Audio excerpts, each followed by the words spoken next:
بسم الله الرحمن الرحيم الحمد لله رب العالمين الرحمن الرحيم مالك يوم الدين وأشهد أن لا إله إلا الله وأشهد أن سيدنا ومولانا محمدا عبده ورسوله أرسله إلى الناس كافة بشيرا ونذيرا أما بعد فإن خير الحديث كتاب الله وخير الهدي هدي محمد صلى الله عليه وسلم وشر الأمور محدثاتها وكل محدثة بدعة وكل بدعة ضلالة وكل ضلالة في النار فأعوذ بالله السميع العليم من الشيطان الرجيم من همزه ونفخه ونفثه بسم الله الرحمن الرحيم قل هو القادر على أن يبعث عليكم عذابا من فوقكم أو من تحت أرجلكم أو يلبسكم شيعا ويذيق بعضكم بأس بعض انظر كيف نصرف الآيات لعلهم يفقهون سبحانك لا علم لنا إلا ما علمتنا إنك أنت العليم الحكيم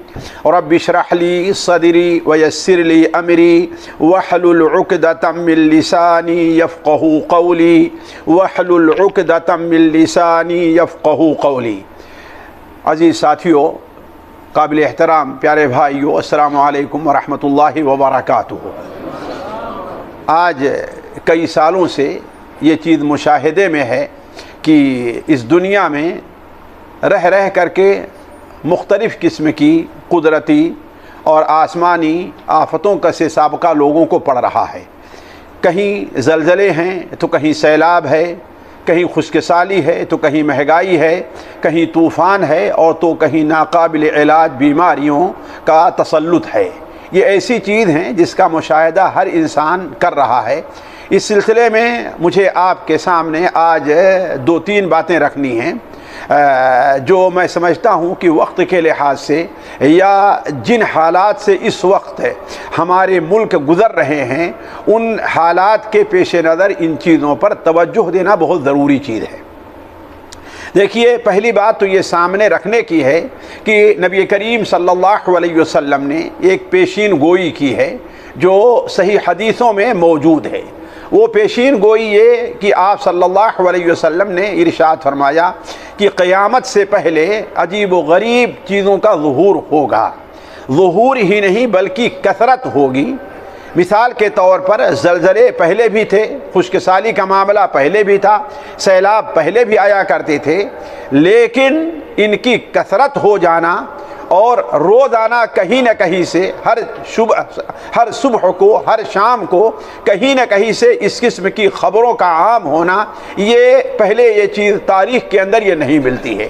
تو یہ ایسی چیز ہے جس کی پیشین گوئی نبی کریم صلی اللہ علیہ وسلم نے کی ہے، جیسا کہ صحیح بخاری اور صحیح مسلم میں حضرت ابو ہریرہ رضی اللہ تعالیٰ عنہ کی روایت ہے کہ آپ صلی اللہ علیہ وسلم نے ارشاد فرمایا، قیامت قائم ہونے سے پہلے یا قیامت اس وقت تک قائم نہیں ہوگی یہاں تک کہ علم اٹھا لیا جائے۔ علم سے مراد علم شرعی ہے، اور علم کے اٹھا لیے جانے سے مراد یہ ہے کہ لوگ کو جو شرعی علم حاصل ہے اس سے فائدہ نہیں اٹھائیں گے اور اس کے مطابق عمل نہیں کریں گے۔ اگرچہ ایسے بھی لوگ پائے جائیں گے جنہیں قرآن مجید پورا حفظ ہوگا، جنہیں حدیث کی کتابیں یاد ہوں گی، لیکن وہ قرآن مجید کے اندر جو احکام ہیں اور حدیث رسول جو ہے ان کے مطابق عمل نہیں کریں گے۔ یہ معنی ہے علم کے اٹھ جانے کا، نہ کہ یہ معنی ہے کہ لوگ قرآن مجید کا علم ان کے پاس نہیں ہوگا، قرآن مجید کے وہ حافظ نہیں ہوں گے، یہ بات نہیں ہے۔ اصل معنی علم کے اٹھ جانے کا ہے کہ لوگ اپنے علم کے مطابق عمل نہیں کریں گے۔ وَتَكْثُرُ الزَّلَازِلُ، اور زلزلوں کی کثرت ہوگی۔ ہر روز، ہر ہفتے، ہر سال کہیں نہ کہیں سے خطرناک اور تباہی مچا دینے والے زلزلوں کی خبر لوگوں کو سنائی دے گی۔ وَيَتَقَارَبُ الزَّمَانُ، زمانہ بہت قریب آ جائے گا۔ لوگ ایسا محسوس کریں گے کہ ابھی تو کل ہی کی بات ہے، لیکن اگر حساب لگائیں گے تو ایک سال پہلے کا معاملہ ہوگا۔ وَتَظْهَرُ الْفِتَنُ، اور فتنے بہت عام ہو جائیں گے۔ ہر قسم کے فتنے، وہ فتنے مالی فتنے ہیں، وہ فتنے اجتماعی فتنے ہیں، وہ فتنے سیاسی فتنے ہیں، کسی بھی قسم کے فتنے ہیں، وہ فتنے بہت عام ہو جائیں گے۔ وَيَكْثُرُ الْحَرْجُ، اور حرج یعنی قتل و غارت گری بہت عام ہو جائے گی، انسانی خون کی کوئی قیمت باقی نہیں رہے گی۔ تو کہنے کا مطلب یہ ہے کہ اللہ کے رسول صلی اللہ علیہ وسلم نے ان امور کی پیشین گوئی پہلے سے کر دی گئی ہے، اور اس پیشین گوئی کا معنی یہ ہے کہ ہم اور آپ یہ سوچیں کہ ایسے وقت میں ہمیں کیا کرنا ہے، ان حالات سے ہمیں کس طریقے سے نپٹنا ہے۔ نبی کریم صلی اللہ علیہ وسلم جو پیشین گوئی کی ہے اس سے ہمیں اور آپ کو متنبہ کرنا مقصد ہے کہ اگر یہ بری چیز ہے تو اس کے اندر ہم نہ مبتلا ہوں اور حتی الامکان اس سے بچنے کی کوشش کریں۔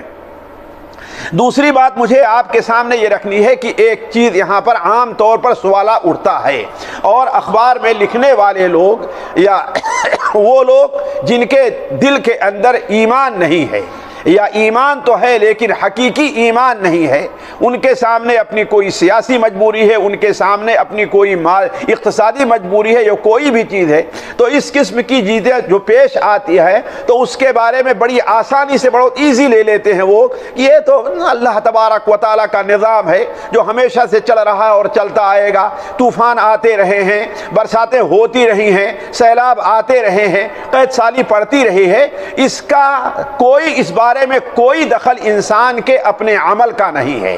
وہ اسے خالص ایک جسے عربی میں ظواہر کونیہ سمجھتے ہیں، یا اردو کے اندر اس کا معنی قدرتی آفات یا آسمانی آفات سے کیا جا سکتا ہے کہ اس کا تعلق انسانی زندگی سے کچھ بھی نہیں ہے۔ وہ یہ کہتے ہیں سیلاب آ رہا ہے، سیلاب کا ایک سبب ہے کہ بارش کا کثرت سے ہو جانا، اسی طریقے سے زمین کا حرکت کر دینا، زلزلوں کا آ جانا، اس کا تعلق انسان کے اپنے اعمال سے کچھ بھی نہیں ہے۔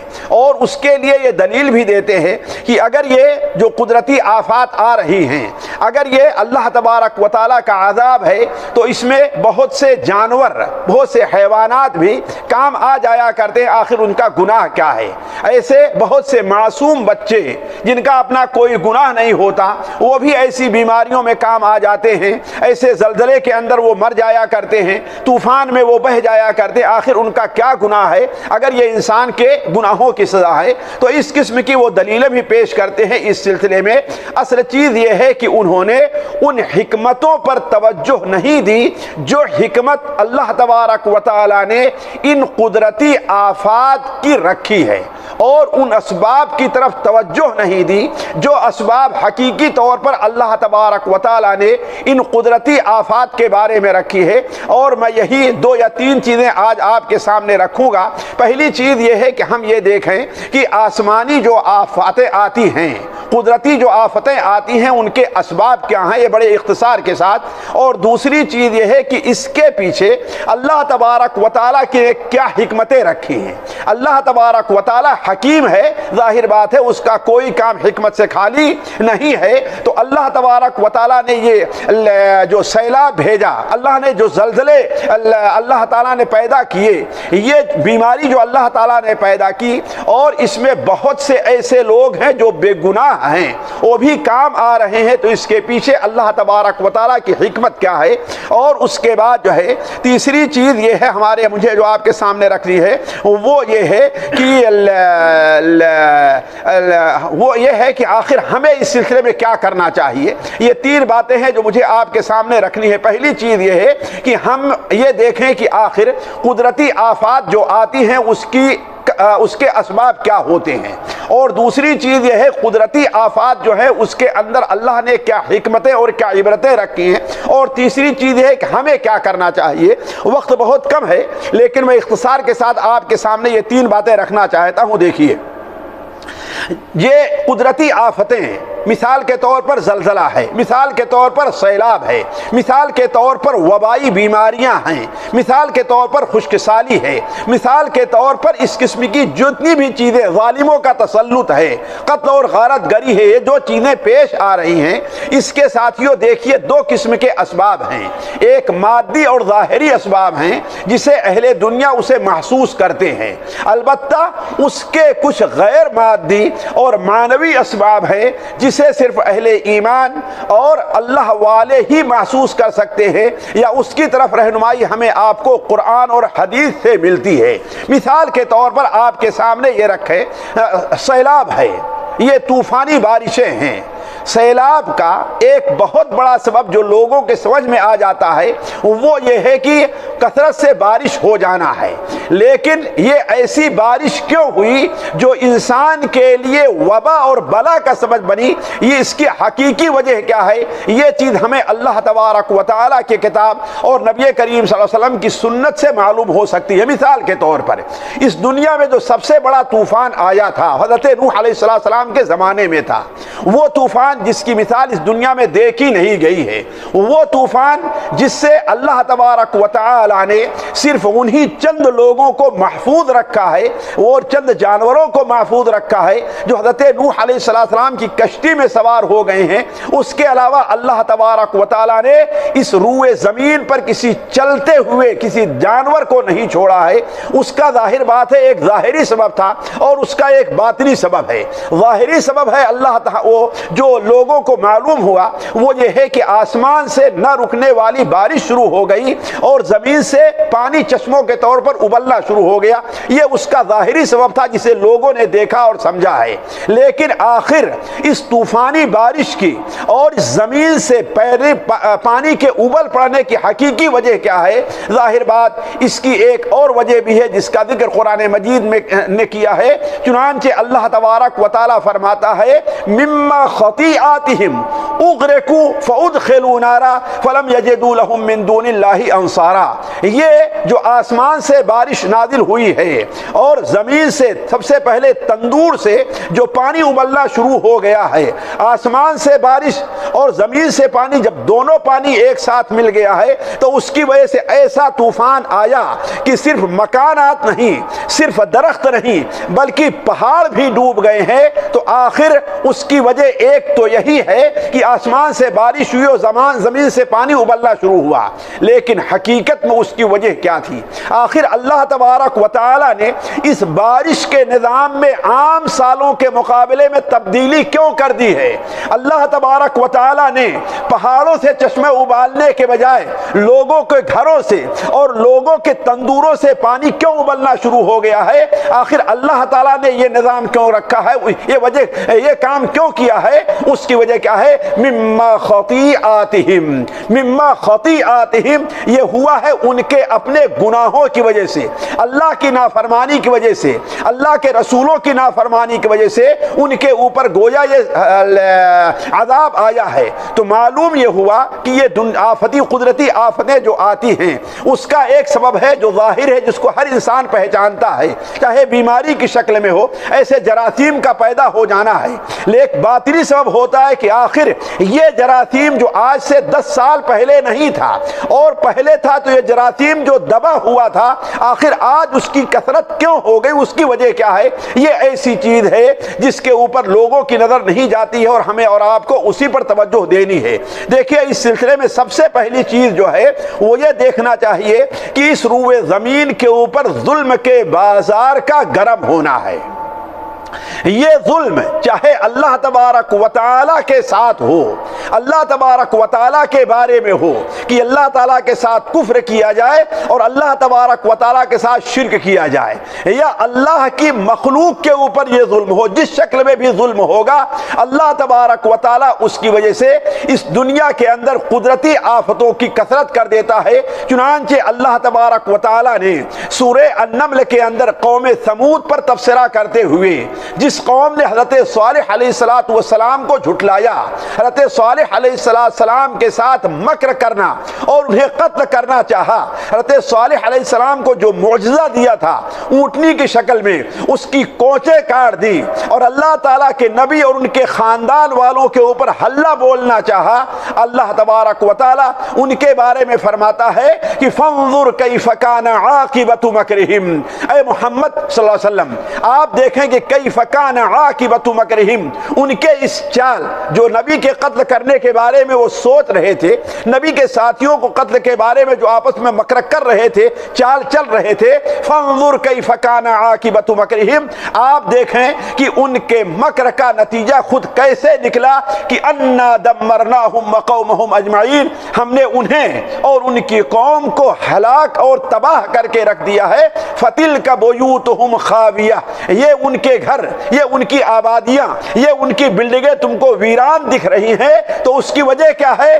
بما ظلموا، اس وجہ سے کہ ان لوگوں نے ظلم کیا تھا، چونکہ وہ ظلم کے شکار ہوئے تھے، اس لیے یہ اللہ تبارک و تعالیٰ کی طرف سے آفت آئی کہ ہوا چلی ان کے اوپر، زور کی چیخ ایسی آئی کہ آج تک ایسی چیخ سنی نہیں گئی تھی، جس کی وجہ سے وہ سارے کے سارے تباہ اور برباد ہو گئے۔ دوسری چیز جو قدرتی آفتوں کے آنے کا بہت بڑا سبب بنتی ہے، وہ گناہوں کی کثرت ہے۔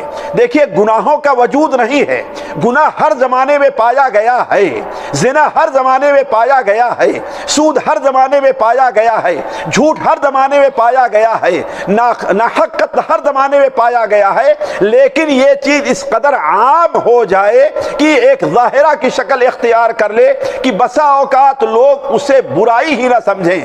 آج سود کی برائی ذرا دیکھیں، لوگوں کے ذہن سے بالکل جاتی رہی ہے، لوگ سود کو برا نہیں سمجھتے ہیں، بلکہ آج سود کا معاملہ یہ ہے کہ اچھے سے اچھے لوگ، پڑھے لکھے لوگ، دیندار لوگ ہیلے اور بہانے سے کسی نہ کسی طریقے سے سود کو لینا اپنے لیے جائز سمجھتے ہیں، یا اس کے لیے جائز ہونے کی کوئی صورت نکال لیتے ہیں۔ تو کہنے کا مطلب ہے صرف گناہ نہیں بلکہ گناہوں کی کثرت، اگر اس روئے ضمیر پر گناہوں کی کثرت ہو جائے تو اللہ تبارک و تعالی کی طرف سے قدرتی آفتیں، چاہے وہ بیماری کی شکل میں ہے، چاہے وہ سیلاب کی شکل میں ہے، چاہے وہ زلزلوں کی شکل میں ہے، چاہے وہ ظالموں کے تسلط کے شکل میں ہے، چاہے وہ بھوکمری کی شکل میں ہے، چاہے وہ مہنگائی کی شکل میں ہے، کسی بھی شکل میں ہو، یہ قدرتی آفتیں آیا کرتی ہیں۔ اللہ تبارک و تعالی سورہ عنکبوت میں بہت سے چند نبیوں کے ذکر کے بعد اللہ تعالیٰ فرماتا ہے، قوم ہود کے ذکر کے بعد، قوم ثمود کے ذکر کے بعد، فرعون اور حامان اور قارون کے ذکر کے بعد اللہ تعالیٰ فرماتا ہے فَكُلًّا أَخَذْنَا بِذَنبِهِ فَكُلًّا أَخَذْنَا بِذَنبِهِ، ان میں سے ہر ایک کو ہم نے اس کے گناہ کے عوض پکڑا ہے، ہم نے ان کو ہلاک کیا ہے۔ کیوں؟ حضرت قوم نوح پر طوفان کیوں آیا ہے؟ قوم ثمود ہلاک کیوں ہوئی ہے؟ قوم عاد کے اوپر اللہ نے ایسی ہوائیں کیوں بھیجی ہیں جو ان کو، نہ ان کے گھروں کو نہیں بلکہ ان کو اٹھا کر کے میلوں دور پھینک دیا کرتے تھے، اور اس طریقے سے ہوا پھینک دیا کرتی تھی کہ سر کے بل گرتے تھے، ان کے سر تنوں سے جدا ہو جایا کرتے تھے، اور ان کے تنے بغیر سر کے زمین پر کھجور کے تنوں کے طریقے سے پڑے رہا کرتے تھے۔ آخر یہ کیا ہوا ہے؟ فَكُلًّا أَخَذْنَا بِذَنبِهِ، ہر ایک کو ہم نے اس کے گناہ کے عوض پکڑا ہے۔ تو جو لوگ آج یہ کہتے ہیں یہ قدرتی آفتیں اللہ تبارک و تعالی فطری طور پر بنائی ہے، اس کا انسان کے عمل سے کوئی تعلق نہیں ہے، یہ وہ لوگ ہیں جن کے دل گناہوں کی وجہ سے مردہ ہو چکے ہیں، جن کے دلوں کے اوپر ایسا زنگ لگ چکا ہے کہ اب وہ زنگ صاف ہونے کا نام نہیں لیتا، اس لیے انہیں اللہ تبارک و تعالی کی حقیقی حکمت یا حقیقی سبب انہیں دکھائی نہیں دیتا۔ اللہ تعالیٰ فرماتا ہے فَكُلًّا أَخَذْنَا بِذَنبِهِ فَمِنْهُمْ مَنْ أَرْسَلْنَا عَلَيْهِ حَاصِبًا، کچھ ان میں سے کچھ قومیں تو ایسی ہیں کہ اللہ تعالیٰ نے ان کے اوپر ایسی ہوا بھیجی جس کے ساتھ کنکریوں کی برسات ہو گئی، پتھروں کی برسات ہو گئی۔ وَمِنْهُمْ مَنْ أَخَذَتْهُ الصَّيْحَةُ، ان میں کچھ لوگ ایسے ہیں جنہیں اللہ تبارک و تعالیٰ کی طرف سے ناقابل برداشت چیخ نے آ کر کے پکڑا، جس سے ان کے کان کے پردے پھٹ گئے اور ان کی روح نکل گئی۔ وَمِنْهُمْ مَنْ خَسَفْنَا بِهِ الْأَرْضِ، ان میں کچھ ایسے ہیں جنہیں ہم نے زمین کے اندر دھسا دیا تھا۔ وَمِنْهُمْ مَنْ أَغْرَقْنَا، اور کچھ لوگ ایسے ہیں جنہیں اللہ تعالیٰ نے ڈبو دیا تھا۔ وَمَا كَانَ اللَّهُ لِيَظْلِمَهُمْ، اللہ تعالیٰ ان کے اوپر ظلم نہیں کرنا چاہتا، وَلَكِنْ كَانُوا أَنفُسَهُمْ يَظْلِمُونَ، لیکن وہ لوگ خود اپنے اوپر ظلم کرنے والے تھے۔ وہ حدیث آپ لوگوں نے بار بار سنی ہوگی، اور مقررین اور خطبہ حضرات کی زبانی آپ نے بار بار اس حدیث کو سنا ہوگا، جو سنن ابن ماجہ اور امام بحقی کے شعب الایمان میں حضرت عبداللہ ابن عمر رضی اللہ تعالیٰ عنہما سے روایت ہے کہ نبی کریم صلی اللہ علیہ وسلم نے ارشاد فرمایا، اے مہاجرین کی جماعت، خمس اذا ابتلیتم بہن واعوذ باللہ ان تدرکوہن، دیکھو 5 بیماریاں تمہارے اندر، 5 خرابیاں تمہارے اندر، 5 گناہ تمہارے اندر اگر عام ہو جائیں گے، اور میں اللہ تعالیٰ کی پناہ چاہتا ہوں کہ تمہیں وہ حالات پہنچے، تو اگر 5 چیزیں ہو جائیں گی تو اللہ تعالیٰ 5 قسم کی قدرتی آفتوں مشاہدوں کے ذریعے تمہیں ہلاک اور برباد اور پریشان کرے گا۔ آپ صلی اللہ علیہ وسلم نے ارشاد فرمایا لم تظہر الفاحشۃ فی قوم قط حتی یعلنوا بها، جب بھی کسی قوم کے اندر زنا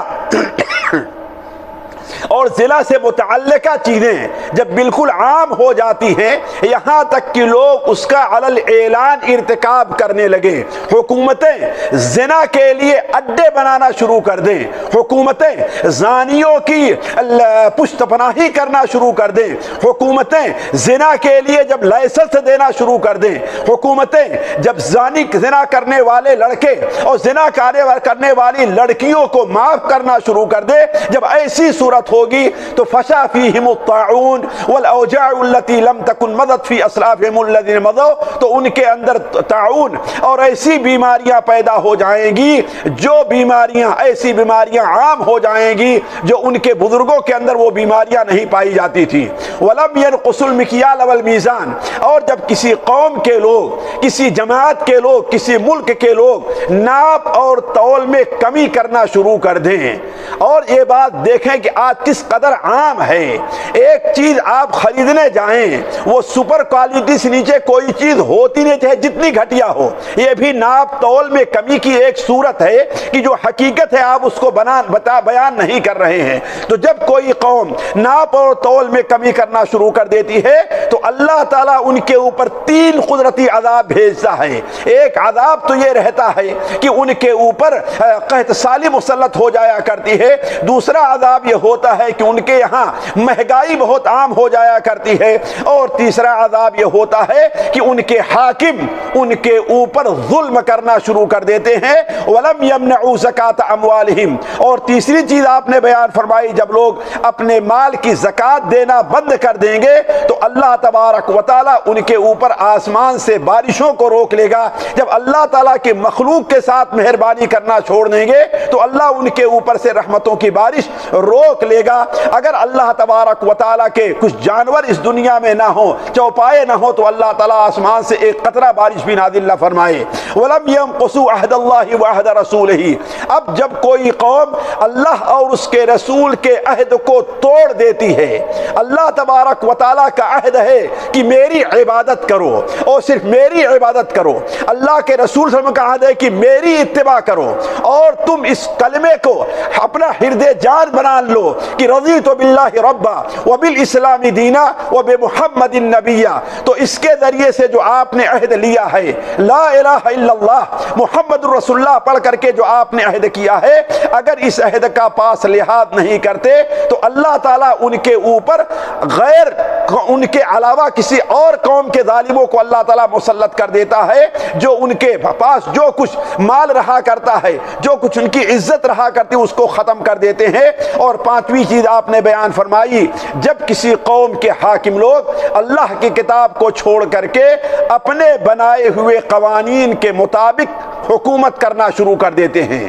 قرآن کو پیچھے چھوڑ دیا ہے، قتل کے بارے میں، زنا کے بارے میں قرآن کیا حکم دیتا ہے، قرآن کا کیا فیصلہ ہے، اس کو چھوڑ کر کے اپنی طرف سے نظام بنا کر کے جب اس کے مطابق فیصلہ کرنا شروع کر دیتے ہیں تو اللہ تبارک و تعالیٰ ان کے اوپر اللہ تعالیٰ ان کو باہم لڑا دیتا ہے، آپس میں ایک دوسرے کے ساتھ لڑ جاتے اور اختلاف پیدا ہو جاتا ہے۔ تو اس حدیث سے آپ لوگوں نے اندازہ لگا لیا کہ جب اس دنیا کے اندر گناہ عام ہوگا تو اللہ تبارک و تعالیٰ کی طرف سے قدرتی اور آسمانی بلائیں آنا شروع ہو جاتی ہیں۔ اور تیسری چیز جو ہمارے گناہوں کا سبب بنتی ہے وہ ہے امر بالمعروف اور نہی عن المنکر کے فریضے میں کوتاہی کرنا۔ یہ اللہ تبارک و تعالیٰ نے امت مسلمہ کی خیریت کے لیے شرط یہ رکھی ہے کہ یہ قوم بھلائی کا حکم دے اور برائی سے روکے اور دعوت کا کام کرے۔ اگر یہ کام نہیں کرتی ہے تو گویا یہ خیر امت نہیں ہے۔ وَلْتَكُمْ مِنْكُمْ أُمَّةٌ كُنْتُمْ خَيْرَ أُمَّةٍ أُخْرِجَتْ لِلنَّاسِ تَأْمُرُونَ بِالْمَعْرُوفِ وَتَنْهَوْنَ عَنِ الْمُنْكَرِ، تم بہترین امت ہو کب؟ لوگوں کے لیے تمہیں پیدا کیا گیا ہے، لوگوں کی بھلائی کے لیے، لوگوں کی اصلاح کے لیے اللہ نے تمہیں دنیا کے اندر رکھا ہے۔ تم بھلائی کا حکم دیتے ہو اور برائی سے روکتے ہو۔ گویا اگر یہ کام امت چھوڑ دیتی ہے تو امت خیر امت نہیں رہ جائے گی۔ اسی طریقے سے اللہ تعالیٰ ارشاد فرماتا ہے وَلْتَكُمْ مِنْكُمْ أُمَّةٌ، تم میں سے ایک جماعت ایسی ہونی چاہیے، ہر گاؤں کے اندر، ہر شہر کے اندر، ہر علاقے کے اندر ایک ایسی جماعت ہو، ایک ایسا گروپ ہو علماء کا، صلحاء کا اور سرکردہ لوگوں کا، ایک ایسا گروپ ہونا چاہیے جو یدعون الی الخیر، جو لوگوں کو خیر کی طرف دعوت دیں، ویامرون بالمعروف، اور جو نماز نہیں پڑھتے ہیں ان کو نماز پڑھنے کا حکم دیں، جو زکوٰۃ نہیں دیتے انہیں زکوٰۃ دینے کا حکم دے، وینہون عن المنکر، اور جو لوگ چوری کرتے ہیں، جھوٹ بولتے ہیں، زنا کرتے ہیں، سود کھاتے ہیں، دھوکہ دیتے ہیں، اس قسم کے جو برائیاں ہیں ان برائیوں سے انہیں روکے، وَأُولَئِكَ هُمُ الْمُفْلِحُونَ، یہی وہ لوگ ہیں جو کامیاب ہونے والے ہیں۔ تو اللہ تبارک و تعالی نے اس فریضے کو کامیابی کا زینہ اور امن و امان کی کشتی قرار دیا ہے، لیکن اگر کوئی قوم اس چیز کو چھوڑ دیتی ہے تو نہ یہ کہ اللہ تعالیٰ ان سے خیریت کو چھین لیتا ہے، اللہ تبارک و تعالیٰ ان کے اوپر عذاب کو مسلط کر دیتا ہے۔ چنانچہ نبی کریم صلی اللہ علیہ وسلم کی ایک حدیث جو سنن ترمذی میں، مسند احمد میں، امام بحقی کے شعب الایمان میں حضرت حذیفہ رضی اللہ تعالیٰ عنہ سے مروی ہے کہ نبی کریم صلی اللہ علیہ وسلم نے ارشاد فرمایا، آپ کے الفاظ پر غور کرے کس درقد زوردار انداز میں آپ نے فرمایا ہے، آپ نے فرمایا والذی نفسی بیدہ، اس ذات کی قسم جس کے ہاتھ میں میری جان ہے۔ آپ الصادق المصدوق ہیں، بغیر قسم کھائے ہوئے بھی آپ صلی اللہ علیہ وسلم سچے ہیں، آپ کی زبان سے حق کے علاوہ کوئی بات نہیں نکلتی، لیکن آپ کا یہ کہنا کہ اس ذات کی قسم جس کے ہاتھ میں میری جان ہے، لَتَأْمُرَنَّ بِالْمَعْرُوفِ، اے لوگو بھلائی کا حکم دو، وَلَتَنْهَوْنَ عَنِ الْمُنْكَرِ، اور برائی سے روکو، اگر ایسا تم نے نہیں کیا تو وہ وقت دور نہیں ہے کہ اللہ تعالیٰ تمہارے اوپر ایسی سزائیں نازل کرے گا کہ تم دعائیں کرتے رہو گے اس سزا کے، اس بلا کے، اس مصیبت کے دور ہونے کے لیے، اور اللہ تبارک و تعالیٰ تمہاری دعاؤں کو قبول نہیں کرے گا۔ ایک حدیث جو مسند احمد میں اور صحیح ابن حبان میں حضرت عائشہ رضی اللہ تعالیٰ عنہ سے مروی ہے، وہ بیان کرتی ہیں کہ ایک بار نبی کریم صلی اللہ علیہ وسلم ہمارے گھر میں داخل ہوئے، آپ کے چہرے سے پریشانی کے آثار ظاہر تھے، آپ نے کسی سے کوئی گفتگو نہیں کی، ایسا لگتا تھا کوئی اہم معاملہ اور کوئی پریشان کن معاملہ آپ کو درپیش ہے۔ آپ گھر میں داخل ہوئے، بغیر کسی سے بات کیے ہوئے آپ نے وضو فرمایا اور وضو فرما کر کے مسجد کی طرف نکل گئی۔ میں دیوار سے کان لگا کر کے سننے لگی کہ آخر وہ معاملہ کیا ہے، آپ اس قدر پریشان کیوں ہیں؟ تو اس موقع پر آپ صلی اللہ علیہ وسلم جو خطبہ دیا تھا اس میں آپ نے فرمایا تھا یا ایھا الناس ان اللہ عز وجل اقول، اے لوگو اللہ تبارک و تعالی فرما رہا ہے۔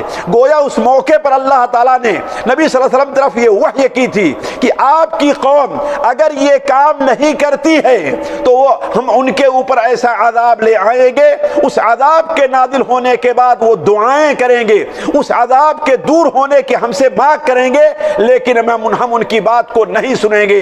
چنانچہ اللہ تعالیٰ نے فرمایا کہ اے لوگو مرو بالمعروف، تم بھلائی کا حکم دو، ونہو عن المنکر، اور تم برائی سے روکو، من قبل ان تدعونی فلا اجیبکم، قبل اس کے کہ تم مجھ سے دعائیں کرو میں تمہاری دعا قبول نہیں کروں گا، وتسألونی فلا اعطیکم، تم ہم سے مانگو گے میں تمہیں دوں گا نہیں، وتستنصرونی فلا انصرکم، تم مجھ سے مدد مانگو گے دشمنوں کے خلاف، بلاؤں کے خلاف، مصیبتوں کے خلاف، لیکن میں تمہاری مدد نہیں کروں گا۔ تو کہنے کا مطلب یہ ہے ساتھیوں کہ بلاؤں کے اور قدرتی آفات کے آنے کا ایک بہت بڑا سبب جو ہوتا ہے وہ اس فریضے کے اندر یعنی بھلائی کا حکم دینے اور برائی سے روکنے، امر بالمعروف نہی المنکر کے اندر کوتاہی ہوا کرتی ہے۔ اب ہم آتے ہیں کہ یہ دیکھیں ان قدرتی آفتیں جو آئی ہیں اللہ نے ان کے اندر کیا حکمتیں رکھی ہیں۔ اس حکمتوں پر غور نہ کرنے کی وجہ سے بہت سے لوگ بھٹک جاتے ہیں اور وہ غلط تصور قائم کر لیتے ہیں۔ دیکھیے، ہمیں اولاً تو یہ بات ذہن میں رکھنا چاہیے کہ اللہ تبارک و تعالی عزیز ہے، اللہ تعالی حکیم ہے۔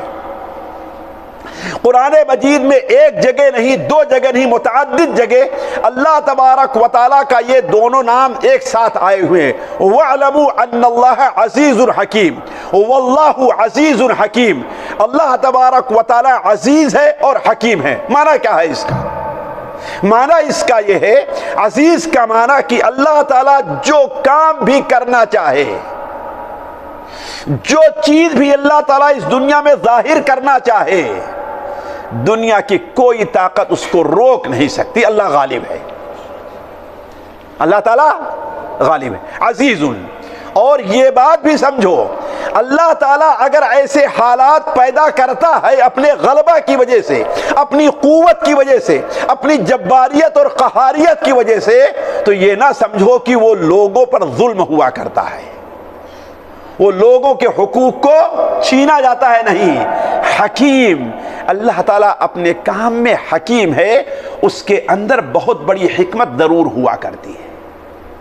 اسی لیے دیکھیں، اللہ تعالیٰ نے جہاں چور کے ہاتھ کاٹنے کا حکم دیا ہے، جہاں چور کے ہاتھ کاٹنے کا حکم دیا ہے، اللہ تعالیٰ فرماتا ہے کہ وَالسَّارِقُ وَالسَّارِقَةُ فَاقْطَعُوا أَيْدِيَهُمَا جَزَاءً بِمَا كَسَبَا نَكَالًا مِّنَ اللَّهِ وَاللَّهُ عَزِيزٌ حَكِيمٌ۔ اللہ نے جو چور کا ہاتھ کاٹنے کا حکم دیا ہے، یہ اللہ تبارک و تعالیٰ کا فیصلہ ہے، اسے نافذ کرنا ہے، اور اس کے اندر چور کے ہاتھ کاٹنے کے اندر بڑی حکمت ہے۔ اسی طریقے سے اللہ تبارک و تعالیٰ نے جہاں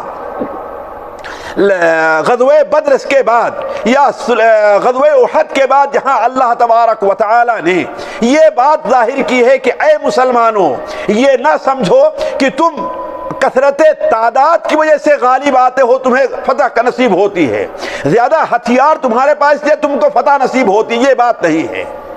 اور یہ نہ سمجھو کہ اللہ تبارک و تعالی نے جو فرشتوں کو نازل کر کے غزوہ بدر میں تمہاری مدد کی ہے، اگر فرشتے نازل نہ ہوتے تو اللہ تمہاری مدد نہ کر سکتا، ایسی بات نہیں ہے۔ اصل میں جیتنا اور ہارنا، جتانا اور ہرانا کس کے ہاتھ میں ہے؟ اللہ تبارک و تعالیٰ کے ہاتھ۔ کس کے ہاتھ میں ہے؟ اللہ تعالیٰ کے ہاتھ۔ وَمَن نَّصْرُ إِلَّا مِنْ عِنْدِ اللَّهِ، مدد کہاں سے آتی ہے؟ اللہ تعالیٰ کی طرف سے۔ یاد رکھو، ان اللہ عزیز حکیم، اللہ تبارک و تعالیٰ غالب ہے اور حکمت والا ہے کہ اگر مدد کرنا چاہے تو اس کی مدد کو کوئی روک نہیں سکتا ہے، اور اگر کسی کی مدد نہیں کر رہا ہے، وہ سمجھتا ہے کہ ہماری مدد ہونی چاہیے، اگر اللہ تعالیٰ مدد نہیں کر رہا ہے تو اس کا مطلب یہ نہیں کہ اللہ تعالیٰ مغلوب ہو گیا ہے، نہیں، اس کے اندر اللہ تعالیٰ کی کوئی بہت بڑی حکمت ضرور پائی جا رہی ہے۔ لہذا ایک مومن کو یہ دیکھنا چاہیے کہ اگر یہ قدرتی آفتیں آ رہی ہیں تو اس میں اللہ تبارک و تعالیٰ کی بڑی حکمت کیا ہے، حکمتیں کیا ہیں۔ سب سے پہلی حکمت ساتھیوں، اللہ تبارک و تعالی کی قدرت کا اظہار ہے، اللہ تبارک و تعالی کے قدرت کاملہ کا اظہار ہے، اور ساتھ ہی ساتھ بندوں کو یہ سبق دینا ہے کہ تم اللہ تبارک و تعالی کی قدرت کے سامنے کچھ بھی نہیں ہو۔ تم لاکھ تدبیریں کر لو، لاکھ بیماریوں سے بچنے کے لیے علاج تم پیدا کر لو، لیکن اللہ تبارک و تعالیٰ کے صرف ایک اللہ تعالیٰ کی صرف ایک معمولی سا ایک جانور، اللہ تعالیٰ کی ایک معمولی سی مخلوق، وہ وائرس جسے تم اپنی نظروں سے دیکھ بھی نہیں سکتے ہو، اللہ تعالیٰ اگر تم پر اسے مسلط کر دے تو اس سے بچنے کی تمہارے پاس کوئی طاقت نہیں ہے۔ تم چاہے جتنے مضبوط گھر بنا لو، لیکن اللہ کی طرف سے زلزلہ آئے گا تو کوئی محفوظ کرنے والا، بلکہ 10 منزلہ 11 منزلہ بلڈنگیں جو ہے وہ زمین دوز ہو جائیں گی۔ تم چاہے جتنی اونچائی کے اوپر مکان بنا لو، اللہ تعالیٰ کی طرف سے سیلاب آئے گا تو لا عاصم اليوم من امر اللہ الا من رحم، لا عاصم اليوم من امر اللہ الا من رحم۔ اللہ تبارک و تعالیٰ کے فیصلے سے، اللہ تعالیٰ کے حکم سے بچانے والا اللہ کے علاوہ کوئی تو سب سے پہلی چیز یہ ہوتی ہے کہ اللہ تبارک و تعالی رہ رہ کر کے اپنی قدرتوں کا اظہار کرنا چاہتا ہے کہ اے لوگو اللہ کی طرف رجوع کرو، اللہ کی قہاریت کا، اللہ کی جباریت کا، اللہ کے قادر ہونے کا۔ قل هو القادر فوق عباده قل هو القاهر فوق عباده، اپنے بندوں کے اوپر قہاریت کس کو حاصل ہے؟ اللہ تعالیٰ کو حاصل ہے۔ قل هو القادر على ان يبعث عليكم عذابا من فوقكم، یا آپ ان سے بتلا دیجئے کہ اللہ اس بات پر قادر ہے کہ تمہارے اوپر سے عذاب نازل کر دے، یا تمہارے نیچے سے عذاب لے کر کے آئے، یا تمہیں آپس میں لڑا دے، ایک دوسرے کو قتل کرتے رہو۔ تو انسان سب سے پہلی چیز یہ ہے کہ انسان اللہ تبارک و تعالی کی قدرت کا اظہار ہوتا ہے تاکہ اس دنیا کے لوگ اپنی ترقی کے اوپر گھمنڈ نہ کرنے لگیں۔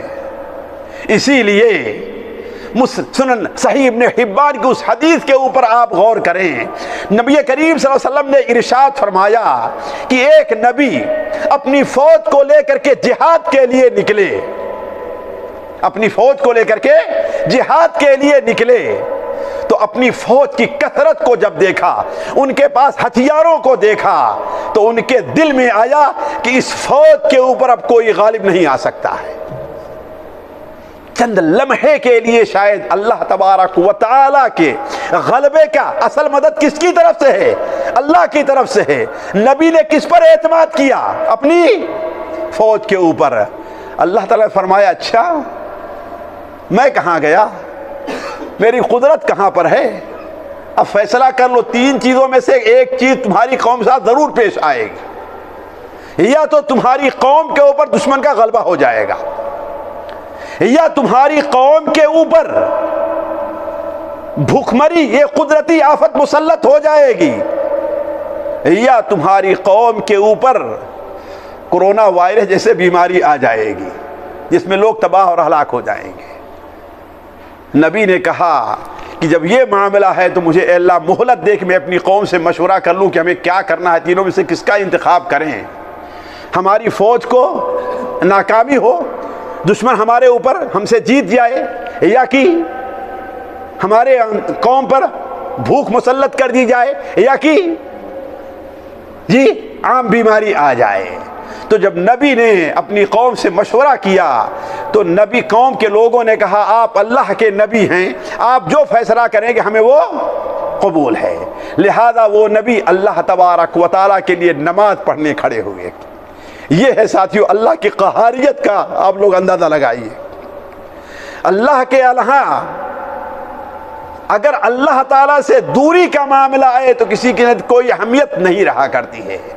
نبی نے اللہ تعالیٰ سے دعا کی نماز پڑھ کر کے کہ اللہ تعالیٰ دشمن کو ہمارے اوپر مسلط نہ کر۔ اس لیے ایک دشمن مسلط ہو جاتا ہے، نہ بڑے کی عزت رہتی ہے نہ چھوٹے کی، نہ عورت کی عزت رہتی ہے نہ بچے کی۔ اللہ تعالیٰ دشمن ہمارے اوپر غالب نہ آئے، اور اے اللہ تعالیٰ بھوک کو بھی ہمارے اوپر مسلط نہ کر۔ اس لیے ایک بھوک سے جو موت آتی ہے وہ بڑی تکلیف دہ اور بڑی پریشان کن ہوتی ہے، پیر رگڑ رگڑ کے انسانوں کو اور جانوروں کو مرنا پڑتا ہے۔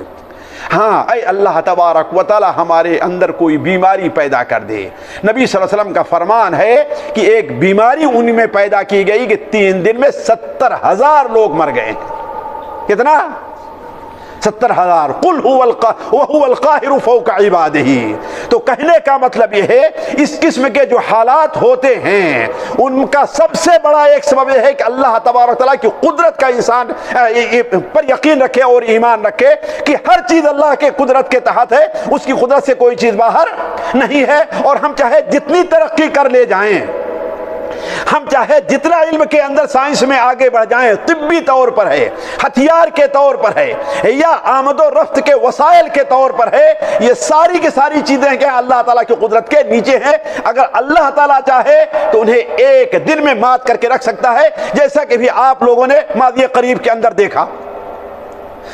دوسری چیز یہ ہے ساتھیوں کہ یہ جو وبائیں آتی ہیں، آفتیں آتی ہیں، چاہے زلزلہ کی شکل میں ہیں یا سیلاب کی شکل میں، یہ بندوں کے اوپر بہت بڑی آزمائش ہوتی ہے، بندوں کا امتحان ہوتا ہے کہ آیا بندے اپنے ایمان میں اللہ تعالیٰ کے اوپر یقین رکھنے میں، اللہ تعالیٰ کے بارے طرف سے مصیبت نازل ہونے مصیبتوں کے بارے میں ان کا صبر کا جہاں تک تعلق ہے کتنا جذبہ پایا جا رہا ہے۔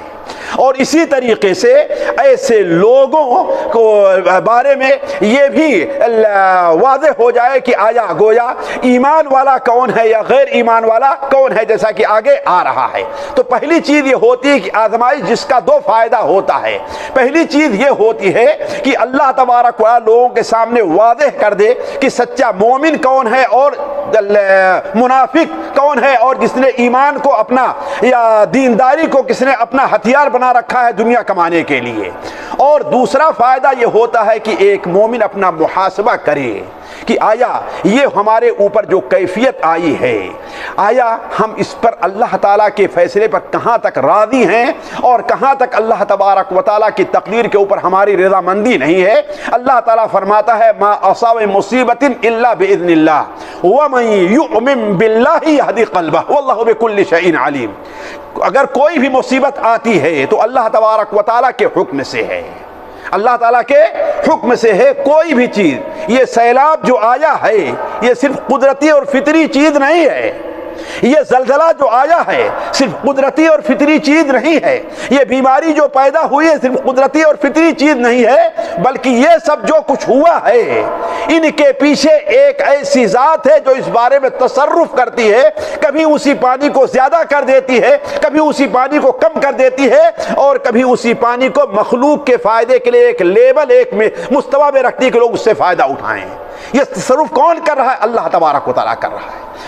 تو ما اصاب فباذن اللہ ومن یؤمن باللہ وہدی قلبہ، البتہ جس کا ایمان اللہ تعالیٰ پر ہوتا ہے کہ اللہ تعالیٰ نے ہر چیز کو ایک تقدیر کے ساتھ اللہ نے منسلک کیا ہے، قد جعل اللہ لکل شیء قدرا، تو جب اس کا ایمان اس پر ہوتا ہے تو یہدی قلبہ، اس کے دل کو ہدایت مل جاتی ہے، وہ صبر سے کام لیتا ہے، اللہ تعالیٰ کی تقدیر کے اوپر ایمان لے آتا ہے۔ تیسرا فائدہ یہ ہے ساتھیوں، اللہ ذرا غور کریں، اور بہت سے لوگوں نے اس کا اعتراف بھی کیا، بلکہ دو آدمی کا نام مجھے اچھی طریقے سے جانتا ہوں کہ ان کے اوپر جب پریشانیاں آئیں ان کے ساتھ بیٹھا تو انہوں نے اس کا اعتراف بھی کیا کہ اللہ تعالیٰ نے بہت سی ایسی عبادات رکھی ہیں جو عبادت کا ہم سے مطالبہ ہے، لیکن ان عبادت کے اندر بندہ کہاں تک سچا ہے، ان عبادت میں بندہ کہاں تک پختہ ہے، ان کا جو اظہار ہوتا ہے ایسے ہی موقع پر ہوا کرتا ہے۔ مثال کے طور پر اللہ تبارک و تعالیٰ نے ہم سے صبر کا مطالبہ کیا ہے، اللہ تبارک و تعالیٰ ہم سے توکل کا مطالبہ کیا ہے، اللہ تعالیٰ نے ہم سے اپنے بارے میں حسن ظن کا مطالبہ کیا ہے، یہ ہماری ساری دل کی عبادتیں ہیں۔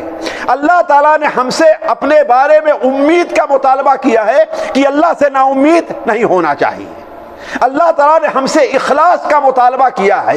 یہ عبادتیں جس قدر کھل کر کے ایسے وقت میں سامنے آتی ہیں، ورنہ ہر آدمی کہتا ہم تو صبر کرتے ہیں، ہر آدمی کہتا ہمارا اللہ تعالیٰ پر توکل ہے، ہر آدمی کہتا ہم اللہ تعالیٰ کے بارے میں بدنی کے شکار نہیں ہیں۔ ایک آدمی گناہوں پر گناہ کیا جائے گا، سود کھائے گا، چوری کرے گا اور کہے گا اللہ تعالیٰ کے بارے میں ہم کبھی بدظن نہیں ہیں۔ ہر آدمی دعویٰ کرتا ہے، لیکن اس کا اظہار صحیح طور پر کب ہوگا؟ ایسے ہی موقع پر ہوا کرتا ہے۔ چوتھی اس کی وجہ یہ ہوا کرتی ہے کہ یہ قدرتی آفتیں جو ہوا کرتی ہیں بسا اوقات نہیں بلکہ عمومی طور پر بندوں کے بعد گناہوں اور رب کی نافرمانیوں کی سزا کے طور پر ہوتی ہے، تاکہ لوگ اپنا محاسبہ کریں اور اللہ تبارک و تعالیٰ کی طرف رجوع کرنے کی کوشش کریں۔ ذرا غور کریں گے، یہ جو مصیبتیں آتی ہیں وہ بندوں کے بعد گناہوں کی سزا کے طور پر ہیں۔ سیلاب کیوں آیا ہے؟ لوگ گناہوں کے، جیسا کہ ہم نے اس سے پہلے گناہ کے اسباب میں اس بات کا ذکر کیا ہے۔ طوفان کیوں آیا ہے؟ زلزلے کیوں آئے ہیں؟ اس کی وجہ کیا ہے؟ اسی لیے جن کا ایمان اس کے اوپر ہے ان کی زندگی اور ان کا معاملہ اس کے بالکل علاوہ ہوا کرتا ہے۔ چنانچہ مصنف ابن ابی شیبہ میں صحیح سند کے ساتھ مروی ہے، کہتے عمر رضی اللہ تعالیٰ کے زمانے میں، شاید یہ سن 21 ہجری کے معاملہ ہے، 21 ہجری کا، اس لیے کہ سب سے پہلا زلزلہ امت مسلمہ کے میں جب سب سے پہلا زلزلہ آیا تھا، جیسا کہ امام ابن الجوزی رحمہ اللہ لکھتے ہیں، سن 21 ہجری کے اندر تھا۔ تو 21 ہجری میں جب مدینے میں زلزلہ آیا، یہاں کے دروازے کھٹکھٹانے لگے، حضرت عمر رضی اللہ عنہ باہر آئے، منبر پر کھڑے ہوئے اور کہا کہ اے لوگو، تم لوگوں نے کوئی غلط کام کرنا ضرور شروع کر دیا ہے، اس لیے اللہ تبارک و تعالیٰ یہ مصیبت تمہارے اوپر لے آ رہا ہے۔ یاد رکھو، اپنی اصلاح کر لو، ان گناہوں سے باز آ جاؤ۔ اگر آج کے بعد سے مدینہ منورہ میں زلزلہ آیا تو اللہ کی قسم میں اس شہر کو چھوڑ کر کے بھاگ جاؤں گا، اس لیے کہ یہاں کے لوگ توبہ نہیں کر رہے ہیں۔ تو گناہوں ان مصائب کا ایک بہت بڑا سبب یہ ہوا کرتا ہے، یا اس کی ایک بہت بڑی حکمت یہ ہے کہ اللہ تبارک و تعالی ان کے گناہوں کی وجہ جو سزائیں اس کی وجہ سے دے رہا ہے، اللہ تبارک و تعالی اس سے ان کے اوپر انہیں متوجہ کرنا چاہتا ہے کہ آپ اپنا محاسبہ کر لیں اور اللہ تبارک و تعالی کی طرف رجوع کریں، جیسا کہ نبی کریم صلی اللہ علیہ وسلم نے اللہ تعالی ارشاد فرماتا ہے ظہر الفساد فی البر والبحر بما کسبت ایدی الناس، خشکی کے اندر اور تری کے اندر، سمندر کے اندر جو فساد پیدا ہوا ہے اس کی وجہ کیا ہے؟ بما کسبت ایدی الناس، یہ لوگوں کے گناہوں کی وجہ سے ہے۔ لہذا ہمیں کیا کرنا ہے؟ اللہ تعالیٰ فرماتا ہے لِيُذِيقَهُمْ بَعْضَ الَّذِي عَمِلُوا، تاکہ اللہ تعالیٰ ان کے بعد گناہوں کی سزا ان کو دے دے، وَلَعَلَّهُمْ يَرْجِعُونَ، اور تاکہ لوگ رجوع کریں، محاسبہ کریں کہ اب ہم سے اب یہ گناہ ہم سے نہیں ہوگا۔ بلکہ ساتھیوں، میں تو اس نتیجے پر پہنچا ہوں کہ یہ قدرتی آفتیں جو آیا کرتی ہیں عموماً اہل ایمان اور گنہگار لوگوں کے لیے جہاں ان کے گناہوں کی تلافی کا سبب ہیں، وہیں ان کے لیے اللہ تبارک و تعالی کی جنت کے حصول کا بھی سبب ہے۔ یہ قدرتی آفتیں جو آتی ہیں، جہاں یہ سبب ہے وہاں ان کے لیے جنت کے حصول کا بھی سبب ہیں۔ یہ ایک وجہ اور بڑی حکمت ہو سکتی ہے کہ اللہ تبارک و تعالی، ہم گنہگار ہیں، ہم اپنے عمل سے میں اتنے کوتاہ ہیں کہ ہمارے زیادہ تر کام کہاں جانے کے ہیں؟ جہنم میں جانے کے ہیں ہمارے زیادہ تر کام۔ ورنہ خود انسان صبح سے شام تک اللہ کی قسم سوچ لے، صرف اپنی زبان کے گناہوں کے بارے میں سوچ لے، بس زبان سے گناہوں کے بارے میں کتنا گناہ کر رہا ہے وہ، اپنی نظر سے گناہوں کے بارے میں، خاص طور آج کل جب موبائل کا اور سوشل میڈیا کا دور ہے، صرف اپنی نظر کے گناہوں کے بارے میں سوچ لے کتنا گناہ کر رہا ہے۔ چہ جائے کہ غیبت کے بارے میں سوچے، چہ جائے کہ چغلی کے بارے میں سوچے، چہ جائے کہ لوگوں کے حقوق مارنے کے بارے میں سوچے کہ کتنے گناہ ہم سے ہوا کرتے ہیں۔ اسی لیے جانتے ہیں انسان کے لیے سب سے بڑی سعادت کی چیز یہ ہے کہ اللہ تبارک و تعالیٰ اس کے گناہوں کو معاف کر دے۔ اور میں سوچ رہا تھا ساتھیوں، اللہ تعالیٰ نے ہمارے اوپر نماز کو فرض کیا کہ نماز میں فرض نہیں کیا ہے؟ جی ہے نا؟ آپ نماز کے اندر جو دعائیں ہیں ان دعاؤں پر آپ غور کر لیں، سب سے زیادہ جو دعائیں ہیں وہ اسی بارے میں ہے کہ بندہ اللہ تعالیٰ سے اپنے گناہوں کی معافی چاہ رہا ہے۔ آپ دیکھ لیں، آپ دیکھ لیں، اللہ اکبر کہنے کے بعد جو دعا ہے وہ کیا دعا ہے؟ ذرا دیکھیں آپ جی، اللہم باعد بینی و بین خطایا، ہے ایک نہیں ہے؟ رکوع اور سجدے کی دعائیں آپ دیکھ لیں، ہے کہ نہیں؟ سبحانک اللہ اللہم اغفر لی، ہے نا؟ اور سجدے میں آپ جو دعا کرتے تھے اللہ رب اغفر اللہم اغفر لی ذنبی کلہ دقہ و جلہ اولہ و آخرہ علانیتہ و سرہ، بین سجدے کیا دعا کی جاتی ہے؟ ذرا دیکھیں، اللہم اغفر لی وارحمنی، ذرا غور کریں آپ۔ اور تشہد کے آخر میں کیا دعا کی جاتی ہے؟ ذرا سوچیں آپ، سب سے زیادہ کون سی دعا کی جا رہی ہے؟ اپنے گناہوں کی۔ اس کے معنی کیا ہے؟ ایک مومن کے لیے بڑی سعادت یہ ہے کہ اللہ تعالیٰ اس کے گناہوں کو معاف کر دے۔ اسی لیے جانتے ہیں قرآن مجید میں اللہ نے فرمایا کہ فمن زحزح عن النار وادخل الجنہ، جو جہنم سے بچا لیا گیا یعنی اس کے گناہوں کو معاف کر دیا گیا اور اسے جنت میں داخل کر دیا گیا، یہ انسان کامیاب ہے۔ تو ان بلا اور مصیبتوں کا ایک فائدہ یہ ہوتا ہے، اللہ نے ایک حکمت یہ بھی رکھی ہے کہ اس کے ذریعے سے اللہ تبارک و تعالی بندوں کے گناہوں کی تلافی کر دیتا ہے، اور ان کے لیے یہ بلائیں جنت میں جانے کا سبب بن جایا کرتی ہیں، ہے کہ نہیں؟ ظاہر بات ہے وقت نہیں کہ میں اس کے اوپر دلیل پیش کروں، ورنہ اس سلسلے میں دلیل بہت زیادہ ہیں۔ اللہ تعالیٰ فرماتا ہے فالذین ہاجروا واخرجوا من دیارہم واوذوا فی سبیلی وقاتلوا وقتلوا، ذرا غور کریں، فالذین ہاجروا فی سبیل اللہ، فالذین ہاجروا واخرجوا من دیارہم، جنہوں نے ہجرت کی انہیں اپنے گھروں سے نکالا گیا، بے گھر کیا گیا ہے، یہ مصیبت آئی ان کے اوپر کہ انہیں بے گھر کر دیا گیا ہے۔ وَأُوذُوا فِي سَبِيلِي، اللہ تعالیٰ کے راستے میں انہیں ایذا اور تکلیف پہنچائی گئی، انہیں گالی کیوں دی گئی، مارا کیوں گیا، رسوا کیوں کیا گیا؟ اس لیے کہ وہ اللہ پر ایمان لانے والے ہیں۔ وَقَاتَلُوا وَقُتِلُوا، انہوں نے اللہ کے راستے میں قتال کیا اور انہیں قتل کیا گیا۔ تو اللہ تعالیٰ کیا فرماتا ہے؟ لَأُكَفِّرَنَّ عَنْهُمْ سَيِّئَاتِهِمْ، سب سے پہلا فائدہ کیا ہے؟ اللہ ان کے گناہوں کو تاکہ ہم معاف کر دیں۔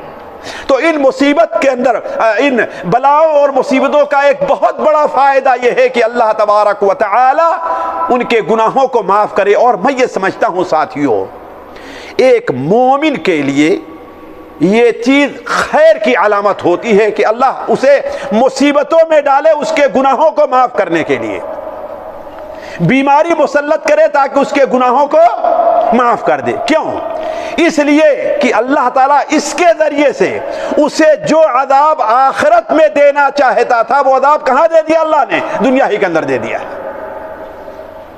ظاہر بات دنیا کا عذاب سخت ہے کہ آخرت کا عذاب سخت ہے؟ جی، اسی لیے آپ صلی اللہ علیہ وسلم کی حدیث سننا ابو داؤد میں، امتی امتم مرحومہ، میری امت ایسی ہے کہ اس کے اوپر اللہ تعالیٰ کا بڑا خاص کرم ہے، بڑی خاص رحمت ہے۔ لیس علیہا عذاب فی الآخرہ، ان کے اوپر آخرت میں عذاب نہیں ہے۔ ان کا عذاب کہاں پر ہے؟ اسی دنیا کے اندر زلزلے ہیں، قتل و غارت گری ہے، آپس میں کٹنا مرنا، یہی ان کا عذاب دنیا کے اندر اللہ نے رکھا ہے۔ ذرا ایک حدیث کے اوپر غور کریں، مسند احمد حضرت عبداللہ بن مغفل کی روایت ہے، وہ بیان کرتے ہیں کہ زمانے جاہلیت میں ایک عورت تھی جو زنا کا پیشہ کرتی تھی، اور ایک مکے کے جو تھے ان سے اس کے جو ہے غلط تعلقات تھے، لیکن جب اسلام آیا تو وہ مسلمان ہو گئی۔ وہ عورت، اللہ ہدایت دینے والا ہے، عورت مسلمان ہو گئی۔ مسند احمد میں حضرت عبداللہ مغفل کی روایت ہے اور صحیح سند کے ساتھ ہے، تو وہ مسلمان ہو گئی۔ لیکن مسلمان ہونے کے بعد ایک بار وہ کہیں جا رہی تھی، کسی گلی میں ان صاحب سے تنہائی میں مل گئی ہے۔ کس سے؟ وہ جو اس کے دوست تھے زمانے جاہلیت میں، اب مسلمان ہو گئے، تنہائی میں مل گئی، اور تنہائی میں جب ملی تو شیطان نے اپنا کھیل کھیلا، انہوں نے اس کی طرف اپنا ہاتھ بڑھانا چاہا تو اس نے کہا ماں رک جاؤ۔ اب اسلام لانے کے بعد اس چیز کی گنجائش نہیں رہ گئی ہے، یہ جاہلیت کی باتیں ہیں، یہ شر کی باتیں ہیں، اب ہم دونوں مسلمان ہیں، ہمارے لیے اس کی گنجائش نہیں ہے۔ یہ کہنا تھا اس پاک بیوی کا کہ یہ جو دوسرے مسلمان تھے انہیں ہوش آیا، فوراً وہاں سے ہٹے اور چلے جا رہے ہیں، اور پیچھے مڑ کر کے دیکھتے جا رہے ہیں، شاید افسوس کر رہے ہوں گے کہ یہ کتنی بری جگہ ہے جہاں میرے اوپر ایسے خیالات طاری ہو گئے۔ آگے جا رہے ہیں، پلٹ کر کے دیکھتے ہیں، اتنے میں ایک دیوار سے ان کا سر لگا اور زخمی ہو گیا اور خون بہنے لگا۔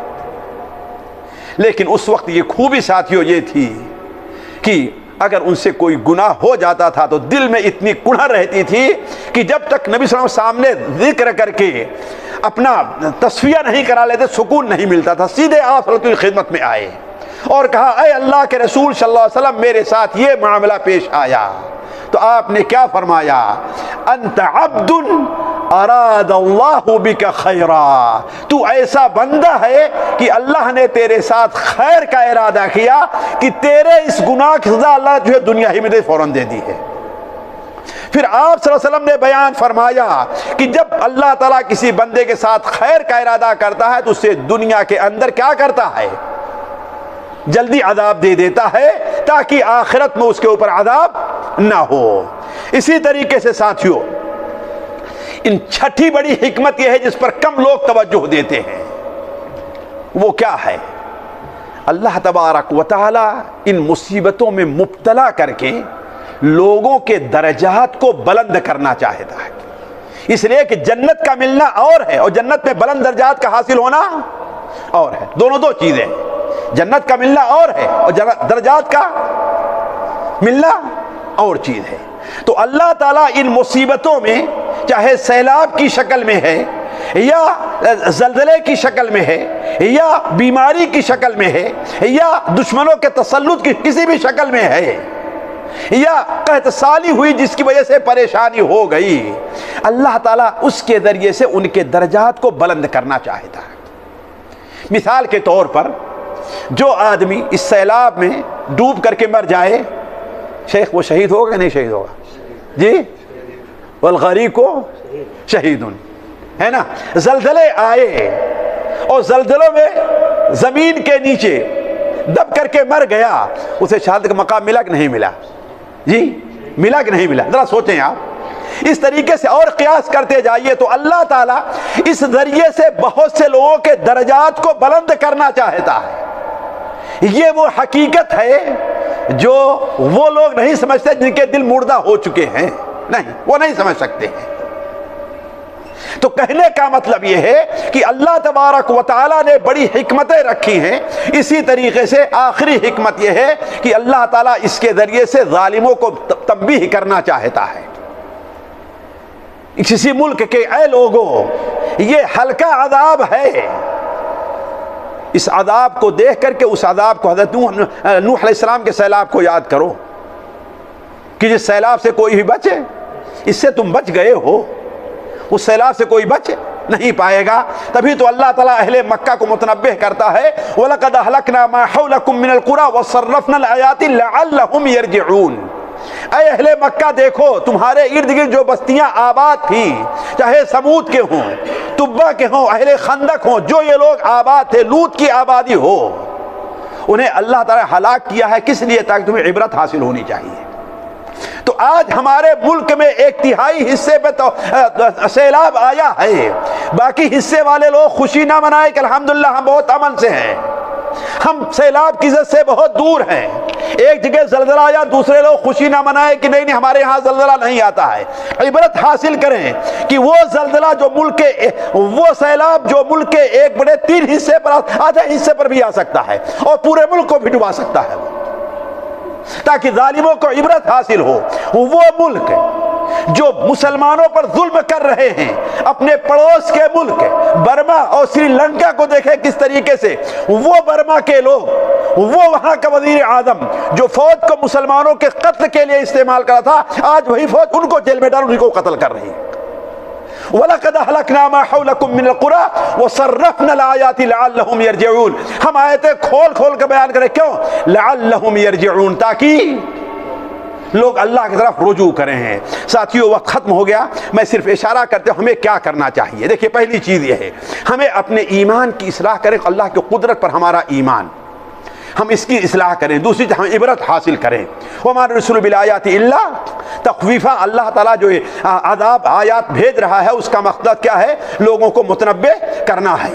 اور تیسری چیز یہ ہے توبہ اور استغفار سے کام لیں۔ توبہ اور استغفار ایک ایسی چیز ہے جو اللہ تبارک و تعالی جس کے ذریعے مصیبتوں اور بلاؤں کو دور کرتا ہے۔ قوم یونس علیہ السلام پر جب عذاب آنا چاہا ہے، حتیٰ کہ علماء کہتے ہیں آثار دیکھ لیے تھے، آخر ان کا عذاب کیوں دور ہوا ہے؟ فلولا كانت قرية آمنت فنفعها ایمانها الا قوم یونس، انہوں نے توبہ کیا اور ایمان لے آئے۔ تو توبہ اور استغفار سے کام لیا جائے۔ اور چوتھی چیز یہ ہے کہ ان لوگوں کی مدد کی جائے، کن کی؟ جو سیلاب زدہ ہیں، یہ ہمارا حق ان کے اوپر ہوتا ہے۔ صدقہ اور خیرات ایسے موقع پر بڑی اہمیت رکھتا ہے۔ ساتھیو آپ صلی اللہ علیہ وسلم کی حدیث ہے، صنائع المعروف تقی مصارع السوء، لوگوں کے ساتھ خیر کرنا بری موت سے محفوظ رکھتا ہے۔